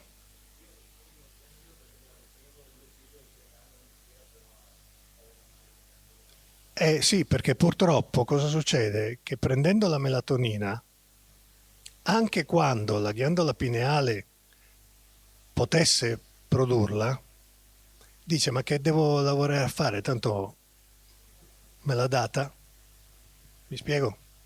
Quindi diventa un cane che si morde la coda. Io non dormo e quindi prendo la melatonina. La melatonina, la ghiandola pineale non lavora, non produce l'endomelatonina e quindi continuo a non dormire e più ne prendo e meno dormo. Cioè c'è un picco in cui mi fa dormire, poi non dormo più. Sì, sì, sì. Cioè la ghiandola pineale percepisce il campo dell'elettromagnetismo come giorno, perché la luce del sole è un campo elettromagnetico.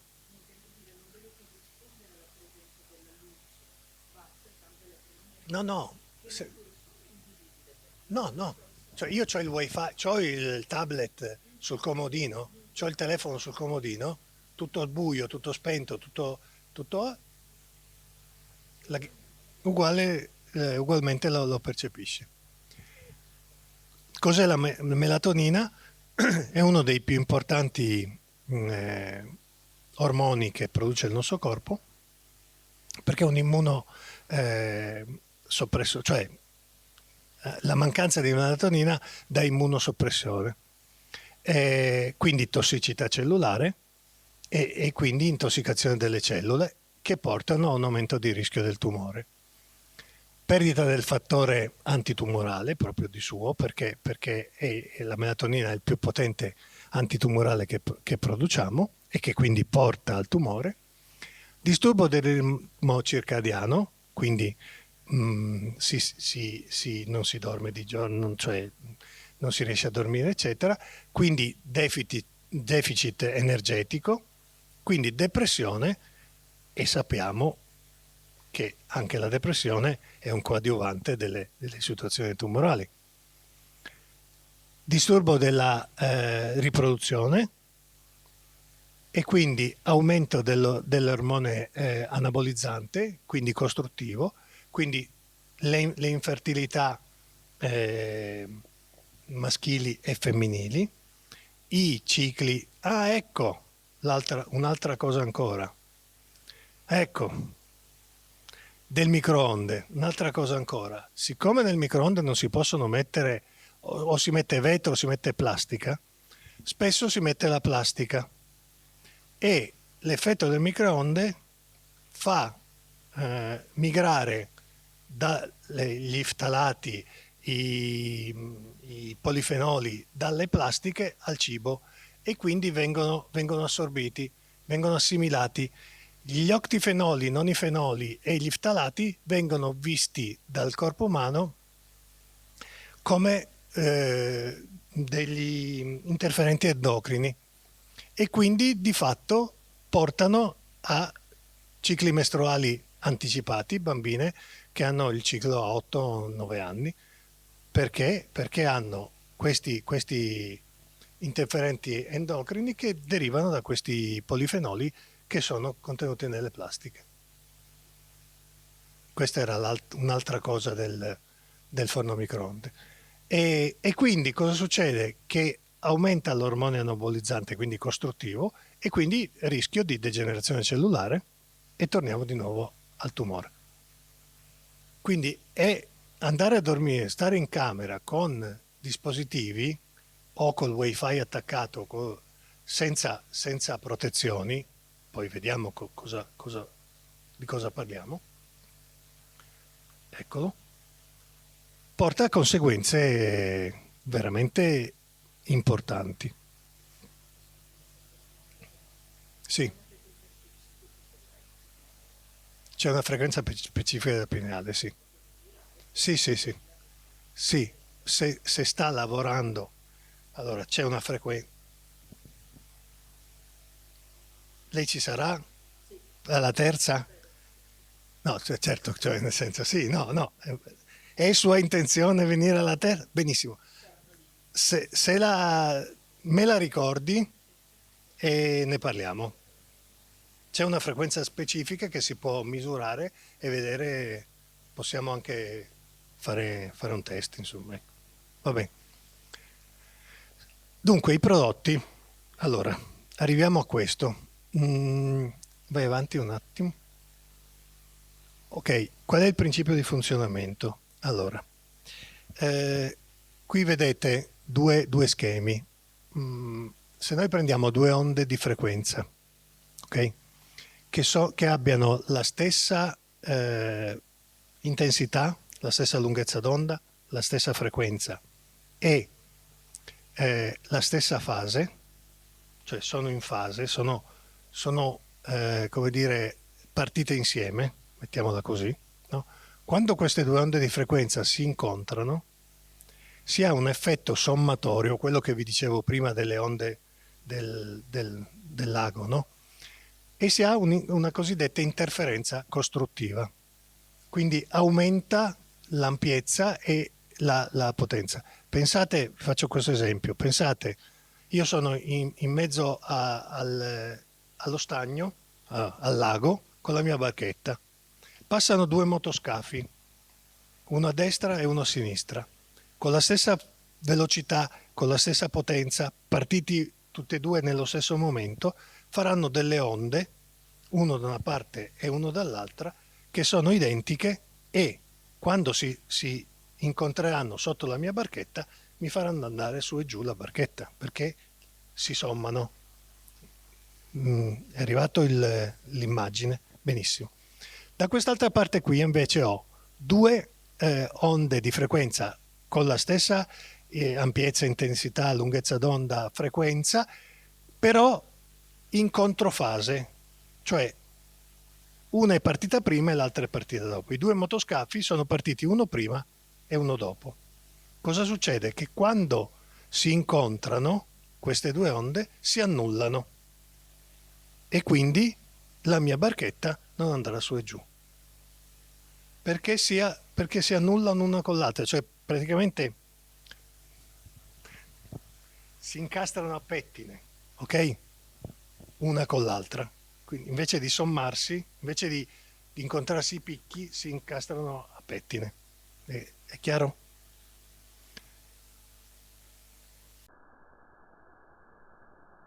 I dispositivi sono questi qui. Questo è l'Omen Harmony, è il prodotto da casa, cioè per ambiente.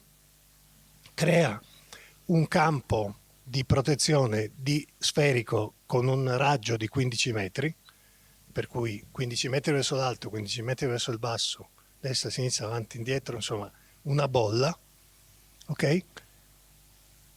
È un parafarmaco registrato al Ministero della Sanità ed è la protezione ambientale da tutti i campi elettromagnetici di cui abbiamo parlato oggi, compreso il microonde, e dalle geopatie di cui parleremo la prossima volta, e quindi crea questa zona di interferenza distruttiva, cioè viene attivato dall'energia trasportata dal campo elettromagnetico dell'elemento disturbante. Era una domanda? Aveva una domanda? No. No, a posto. Allora, quindi viene attivata, è un dispositivo passivo, quindi non è collegato a niente, non ha alimentazione, niente. È un dispositivo passivo. È un circuito, è un biomagnete al silicio. Praticamente quando riceve l'impulso dell'onda, avviciniamo un telefonino, cioè un telefonino entra nel raggio d'azione del dispositivo in questa sfera, quella onda di frequenza disturbante con quell'energia trasportata appunto da quel dispositivo, è sufficiente a eccitare il circuito all'interno che emette l'onda in controfrequenza, che la annulla e impedisce che appunto l'onda di frequenza lasci la sua impronta energetica nelle nostre cellule. Cioè, un po' quel discorso che dicevo prima della barchetta, impedisce che la barchetta vada su e giù, che si sommi e taglia l'interferenza. Qualsiasi tipo di onda elettromagnetica. Anche, le onde di Schumann no, perché le onde di Schumann non sono un'altra cosa, ma no. Qualunque campo elettromagnetico, sì. L'onda di Schumann è un'onda di risonanza, è una cosa diversa. Ne parliamo sempre la terza sera.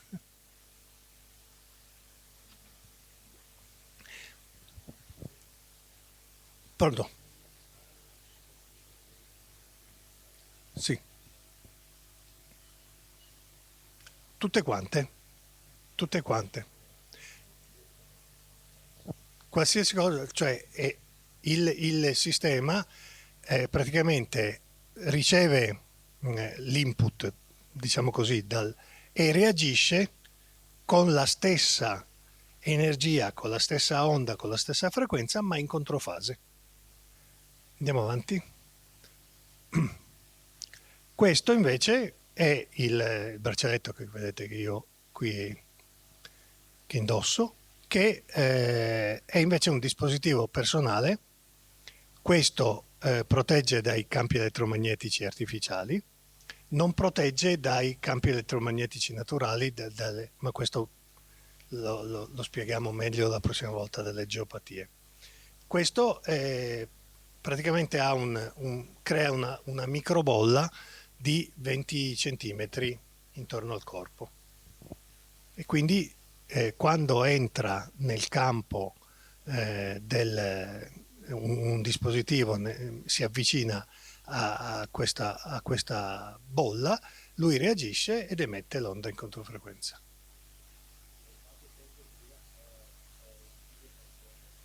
Questo noi lo garantiamo 10 anni perché non sappiamo fra 10 anni quali altre diavolerie si inventano, ma per le diavolerie inventate fino adesso è eterno. Come funziona il principio? Il principio è quello di prima, è sempre come il dispositivo ambientale. Questo è un microchip, ok? Anche se dire microchip è una brutta parola oggi come oggi. Questo è un microchip, all'interno c'è un circuito in silicio che non è altro. La sto banalizzando per cercare di spiegare.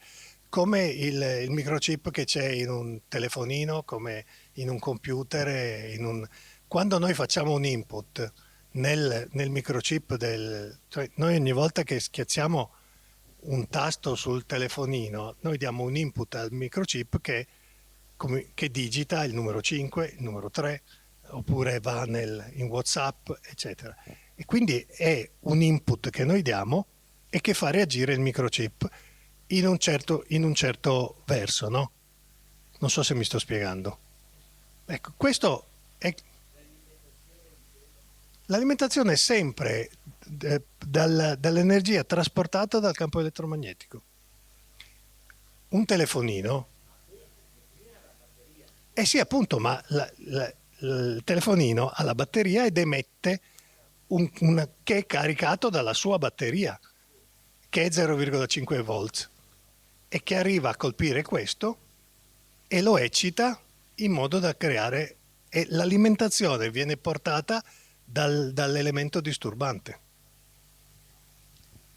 È un po' il concetto del Tai Chi, non so se voi, o del judo, sfruttare la forza dell'avversario per farlo capitolare. Quindi sfrutta la forza, l'energia del campo elettromagnetico in arrivo e cioè reagisce eccitandosi e creando l'onda in controfase. Pronti? Chi vuole provare? Facciamo una prova.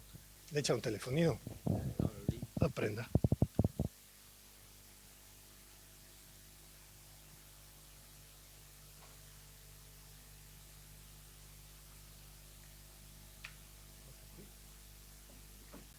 Allora, su, tenere, ok? Provare come per telefonare. Subito. Ok.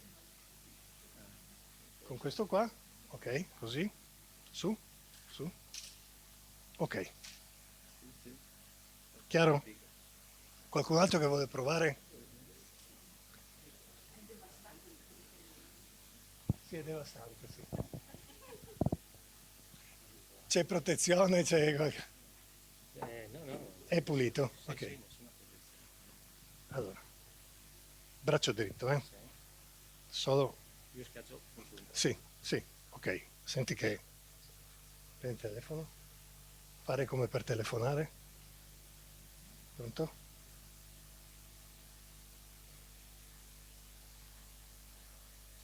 Questa cosa non riesco a capire. Cos'è che devo... Devo sentire la differenza. Ma della forza della Sì. mano che spinge? Devi mettere giù il telefono. Riproviamo. Ok. Dipende Su. dalla pressione che... No, io non dipende dalla pressione. Sul. Ok, io spingo. Ok? Bene. Provare con quello. Faccio la forza di prima o ne faccio di più o di meno? Di più? Ne sto facendo la metà di prima. Sì, perché alla fine io cedo, non resisto con... Adesso con questo qua, Dove? insieme. Così, basta che sia addosso. Su. È la stessa forza di prima. Ok?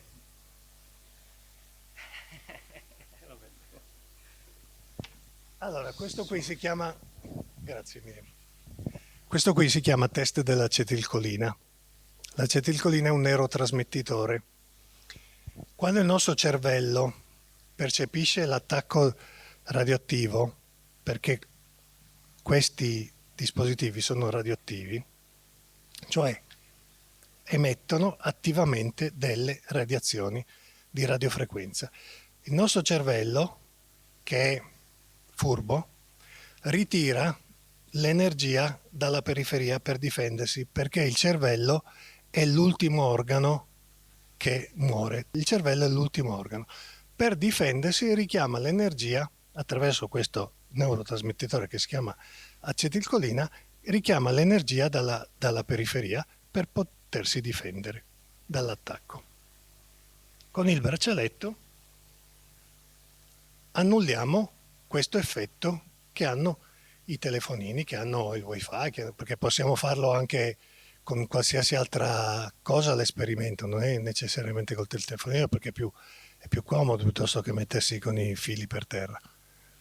Ecco, questa è la dimostrazione, oltre al fatto che comunque ci sono i certificati, ci sono le certificazioni presentate al Ministero della Sanità, per cui per quanto poco o tanto possa, come dire, possiamo avere fiducia, ma insomma ci sono una serie di certificazioni che vengono richieste e che sono state prodotte. Quindi, la prova la prova provata è di provare il dispositivo addosso su di sé e vedere la differenza, insomma, ecco. Sì. Una radiografia? No. Allora, io sono contrario alla mammografia, ma detto questo, sì, sì, sì, sì. Sì. Ascolta, lì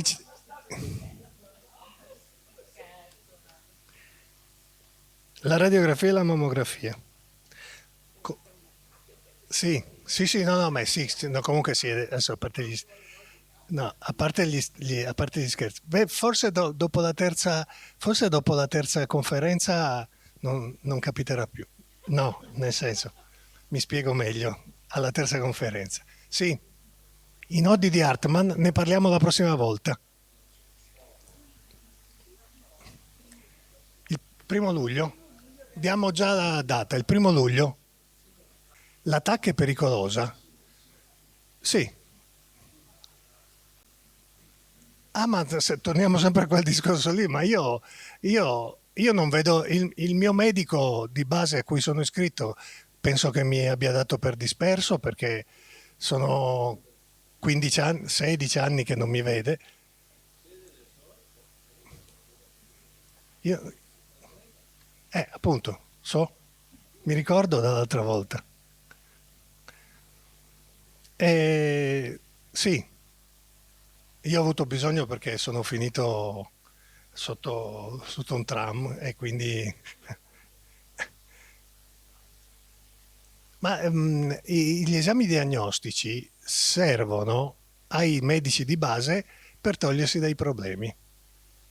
Perché? Perché hanno creato i protocolli, hanno creato le cose per togliersi dai problemi e loro si tolgono i problemi. Ma io potrei fare una sfilza di nomi di dottori che non consigliano di fare gli esami diagnostici e di cui qualcuno è radiato, qualcuno è vabbè,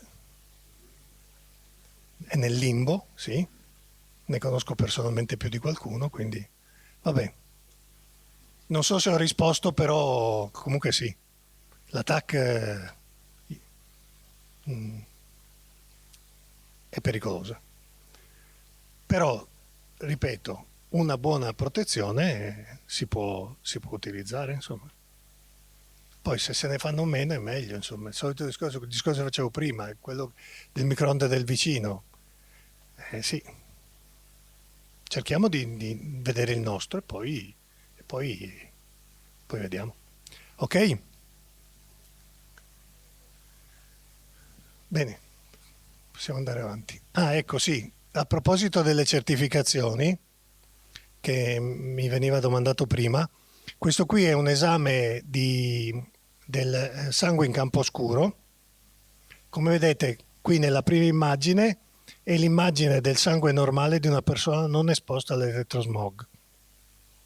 Al centro l'immagine del sangue di una persona con un cellulare in mano e l'immagine del sangue di una persona con un cellulare e il braccialetto, il body harmony, che quindi praticamente è la rappresentazione visiva di quello che abbiamo fatto prima, insomma, ecco. Cioè, c'è questa aggregazione dei globuli rossi che porta a tutta una serie di difficoltà, per cui, vabbè, non vorrei entrare troppo nel complottismo. Le trombosi dovute ai vaccini sono anche aiutate dall'elettromagnetismo, perché il campo elettromagnetico crea dei cluster dell'acqua sostanzialmente, ma questo ve lo spiego la prossima volta, perché sennò tutto stasera. Domande? Sì, una domanda. Mi domanda la signora se a che distanza per legge devono essere le antenne, i ripetitori cellulari. Non c'è una distanza per legge. Se ce l'ha a 40 o a 400 non cambia niente. Non cambia niente. Perché il campo elettromagnetico si espande alla velocità della luce, per cui non è una questione di distanza. Purtroppo. Ci sono studi indipendenti che assegnano ai campi elettromagnetici tutte le malattie degenerative degli ultimi 50 anni. Adesso siamo tutti abbastanza adulti, una volta si diceva sei adulto e vaccinato, adesso non si usa.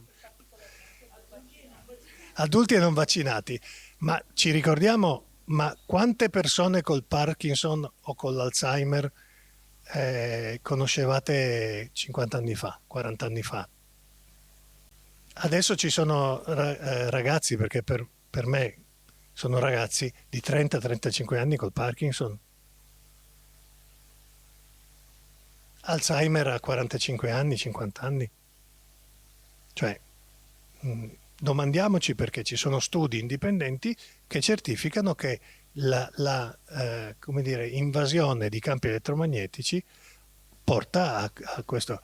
E la prossima volta vi spiego nel dettaglio del perché la prossima volta che parliamo delle geopatie, ma cominciamo a introdurre anche il discorso dei danni che vengono fatti alle cellule, per poi arrivare al terzo incontro e parlare di come risolvere le malattie, risolvere i problemi creati da questo e da altro. No, non è solo quello, però per esempio una grande parte di cibi che come dicevamo prima vengono cotti, perché poi noi parliamo dei microonde di produzione, cioè casalinghi, ma non sappiamo nelle industrie con cosa cucinano. La chimica non è una cosa diversa dall'elettromagnetismo, perché le reazioni chimiche sono reazioni elettromagnetiche. L'acqua si forma perché una molecola di ossigeno che ha 2 cariche negative si lega a 2 atomi di idrogeno che hanno una carica positiva, e quindi è una reazione elettromagnetica. Quando noi ingurgitiamo delle medicine, ci raccontano che è una reazione chimica, ma in realtà è una reazione frequenziale elettromagnetica, che per la parte del principio attivo utile, Transeat, funziona, ma c'è il 97%-98% di effetti collaterali, perché quando si ha una reazione biochimica abbiamo 3% di effetto desiderato e 97% di scorie. Così come quando c'è una reazione chimica in uno stabilimento o le centrali atomiche hanno una reazione nei reattori che dà energia per un 3% e il resto, il 97%, sono scorie, le famose scorie radioattive. Quindi qualsiasi reazione chimica è prima di tutto una reazione elettromagnetica e secondo, a secondo dei componenti che vengono in gioco, crea più o meno scorie. Per cui invece di andare a mettere dentro tutto il 100%, ma questo lo vedremo la terza volta, andiamo a prendere il 3% del principio attivo e usiamo quello. E certo, è chiaro. È chiaro. Ok? Grazie. Grazie a voi di aver avuto pazienza fino adesso e alla prossima.